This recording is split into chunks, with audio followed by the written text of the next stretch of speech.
O Lord, you have searched me and known me. You know when I sit down and when I rise up. You discern my thoughts from far away. You search out my path and my lying down, and are acquainted with all my ways. Even before a word is on my tongue, O Lord, you know it completely. You hem me in behind and before, and lay your hand upon me.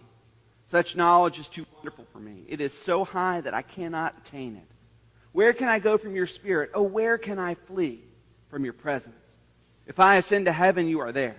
If I make my bed in Sheol, you are there. If I take the wings of the morning and settle at the farthest limits of the sea, even there your hand shall lead me. Your right hand shall hold me fast. If I say, surely the darkness shall cover me, and the light around me become night, even the darkness is not dark to you. The night is as bright as day, for darkness is as light to you.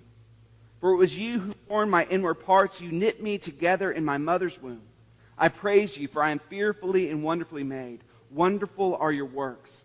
That I know very well. My frame was not hidden from you when I was being made in secret, intricately woven in the depths of the earth. Your eyes beheld my unformed substance. In the book were written all the days that were formed for me, when none of them as yet existed. How weighty to me are your thoughts, O God. How vast is the sum of them. I try to count them. They are more than the sand. I come to the end. I am still with you. The word of God for the people of God. Thanks be to God. You may be seated. This morning we are continuing with this sermon series called Monte Goes to the Movies. We've been talking over the last couple weeks with a break last week for Lunar Communion about some popular movies in the last year or so that have come out and how some of those themes interrelate with biblical themes that we find in our story, the story that we find in Scripture. We've talked about Finding Dory. We've talked about another one. I can't remember at the moment. This morning we have Jungle Book. Next week, Wonder Woman. But this morning I want to talk to you about expectation. What we know or what we think should be in our lives. We all deal with an incredible amount of expectation at any point in our lives, especially as we're growing up as children, as we have parents and others that look at us and expect a certain kind of behavior from us, a certain amount of respect, a certain amount of self-discovery of who we are going to be. And this morning we're focusing on the movie The Jungle Book, which is really a story about expectation and that self-discovery of one's own identity. There are two characters that are trying to be something that they're really just not. And that's going to be the focus of our sermon this morning. You've got Mowgli, who is trying to be desperately a wolf. And you've got King Louie, who is an orangutan. Well, they say orangutan now, but when I was a kid, it was orangutan. An orangutan who is the king of the apes, and he is trying desperately to be a man. Now, it doesn't matter if you read the Rudyard Kipling version of this story when you were a kid, or you enjoyed the 1967 Disney animated version, or the CGI live-action experience that we just saw from last year. The story of the Jungle Book is always the same. You've got Mowgli, who is a little Indian boy who is lost in the jungles of India, and he is being raised literally by a pack of wolves. He is trying to be like the other members of his den, the other members of his pack. He's trying to live into this identity as a wolf. And he spends a lot of time trying to be a wolf, but he just can't quite do it. Everybody acknowledges that he is different in some way from his brothers and sisters in the pack. In fact, they refuse to even call him a cub. They call him the man cub. He is just that different. And he strives throughout his life to be a little bit like those wolves. So he tries to hunt like them, but he can't quite keep up. He can't run as fast as they do because he's only got 2 legs while they've got the 4. And he tries to do all these things to keep up, but the only way that he can really keep up, which we saw a little bit in the preview, was to use some of his unique abilities as a human being to run along the trees or climb among the branches.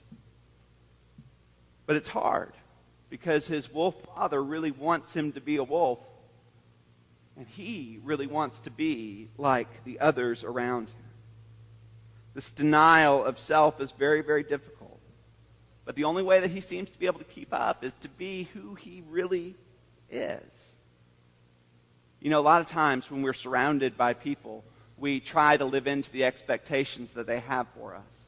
We try to live into the role that we think we have set for us by our peers or by our friends.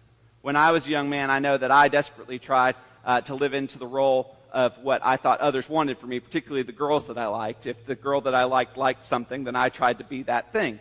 I learned a little bit better about that, but I remember my freshman year of college and people saying, a girl I liked saying, you know what looks really cool on a guy?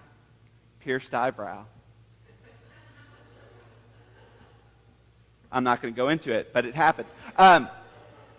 You know what I really like smoking, and I like Camels too. Wow, they're my brand. It's great. And you know what looks really good? Bleached hair. I said, bring on the bleach.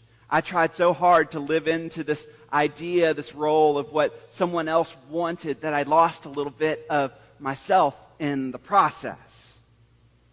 There's a problem for all of us, and there's a problem for Mowgli in today's movie. And the problem is this: Mowgli is not a wolf. He's not a wolf. He's never going to be a wolf. No matter how hard he tries, he can never live into the expectation fully. Not only that, he's not a wolf, but he's not a bear, he's not a panther, he's not any of the jungle creatures around him. He is uniquely himself. You know, that's the struggle that we all face at certain times in our lives, particularly when we're children and into young adulthood. This idea of trying to be something you're not. Trying to be something that your friends project onto you. Trying to live into some image that your parents have for you. Trying to be a person that your neighbors think you ought to be. I mean, I know for preachers' kids, and there are a few of you in the congregation, there's always that projection that you're going to be somehow better than the other kids around you. You're going to be better behaved. You're going to know the Bible better. You're going to be somehow, you are the preacher's daughter. You ought to know better. Please don't do that to my daughters. That's not fair. That's not fair. But we try so hard to fit into a role that perhaps we were never meant to fit into. You know, Mowgli's uniqueness eventually draws the attention of Shere Khan, who's the big tiger in that preview we saw. He comes and he sniffs out that there's someone who is different, someone who's putting on airs, someone who's trying to be something they're not, and he says it is against the law of the jungle that this man should be among us. There are no man cubs allowed in the jungle. And he attempts to force him out.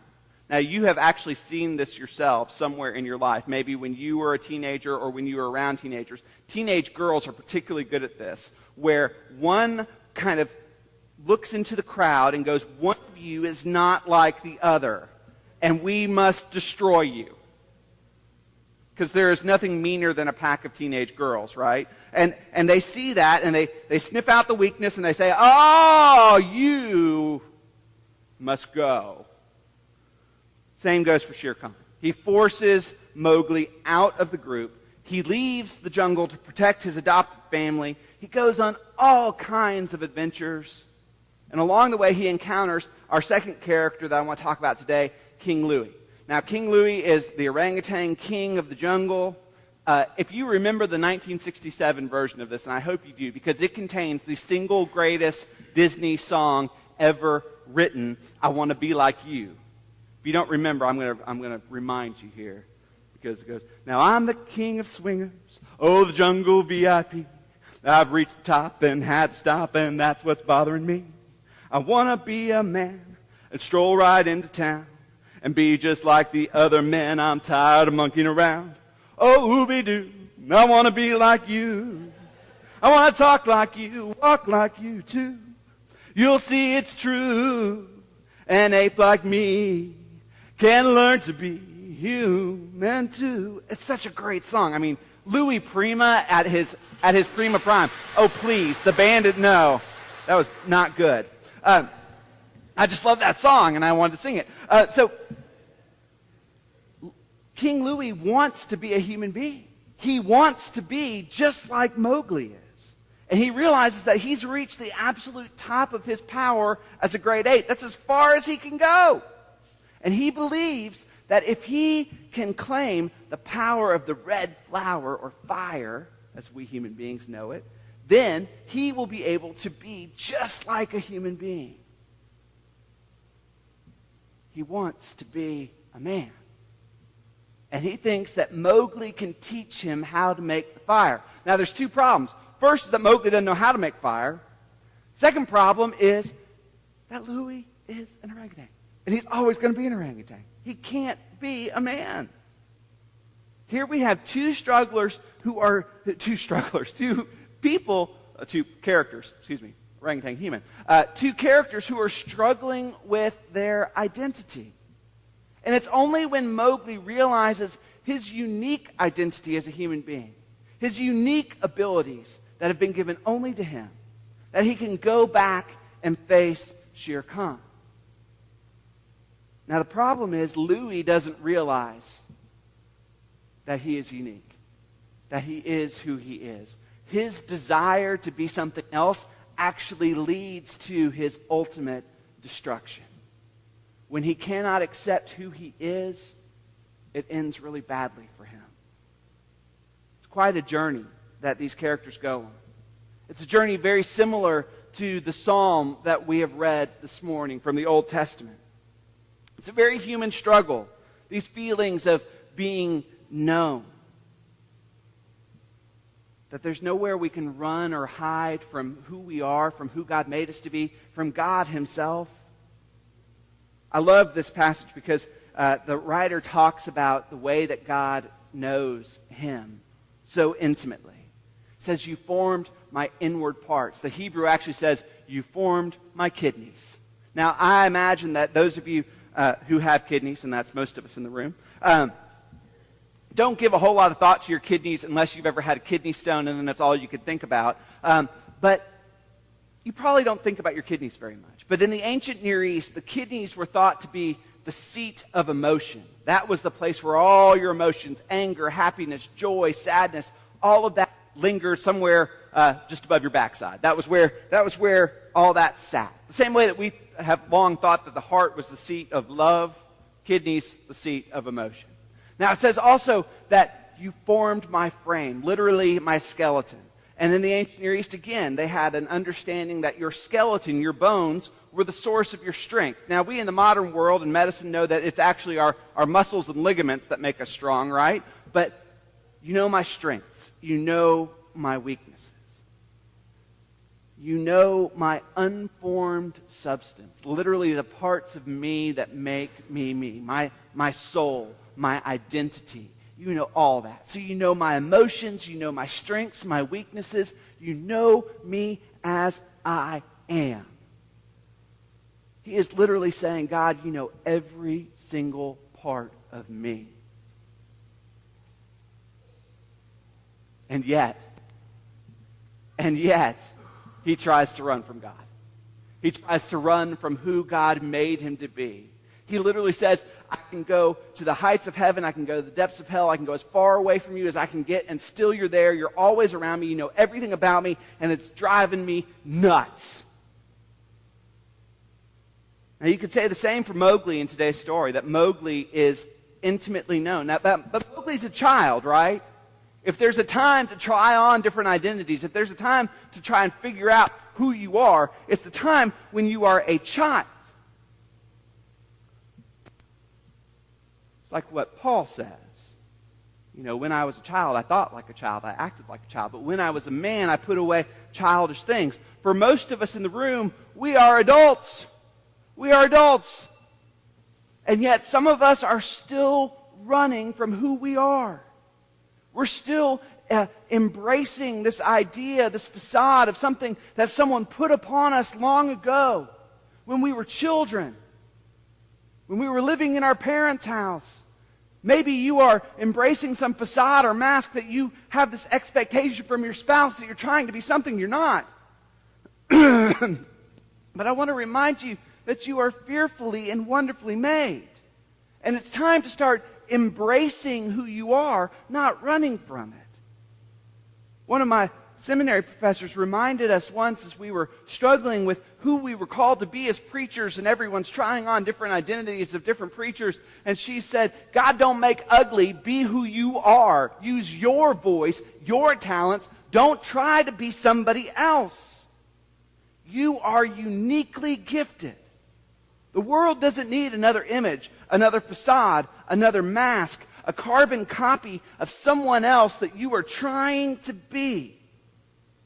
You know, I tried to be a lot of different preachers early on in my ministry. I tried to be Andy Stanley and Adam Hamilton and all these great preachers. I tried really hard to be an African-American preacher for a while. It didn't work out. I wanted to be liked. I wanted to be loved. I wanted to be accepted. You know, preachers fall into this trap all the time of getting acceptance and praise and adoration from their congregation. And sometimes preachers get in this place where that's all they do it for. They begin to become addicted to the praise. And all of their self-worth gets wrapped up in what the congregation says about this sermon or this ministry or this thing about the church. And we forget who it is that we are called to serve and what it is that we're called to do. It happens in every profession. It happens in every family that sometimes we can get so wrapped up in what others think that we forget who we are and who we are made to be. Now here's the thing. When we begin to accept who we are, when we begin to put our identity not in the things of this world but in God, you're going to find something really troubling happens. The you that you are is not for everybody. Did you hear that? The you that you are is not for everybody. For every Baloo and Bagheera that loves Mowgli, there is a Shere Khan who wants to kill that dude. I remember a district superintendent once asking a young pastor, it may have been me, he said, who is mad at you right now in your church? And I said, no one. Everyone likes me. And he said, you're not doing your job. Someone should be mad at you. You should be doing something that is causing tension and anxiety and stress in the church, or you're not doing your job. Because guess what? Not everybody liked Jesus. And you're not Jesus. Fulfilling who you are breeds some level of conflict, anxiety, stress in the relationship. Whether it's internally within yourself, as we see in the psalm today, or externally in your relationships. There's going to be some stress when you live into who God made you to be. There's going to be some stress when we live into who we are made to be as a church family. And the you are is not for everybody. And that's okay. And that's okay. It's okay to say, you know what? I love you, but we've reached a crossroads here where I can't go any further with you, or you can't go any further with me. But there's no greater calling on your life than to live into who God has made you to be. So I want to encourage you. I want to encourage you to take a long look in the mirror. Have that dark night of the soul moment where you really look at yourself and say, am I who I'm supposed to be? Am I living the life that God made me to live? Who am I trying to impress? Who am I living for? Because the answer all too often isn't God, but it's someone else. Some person who shouldn't have that kind of authority over your life. Someone who shouldn't get to make the choice of who you are. You are you. And that is enough. In fact, that is beautiful. That is fearfully and wonderfully made. God knows your heart.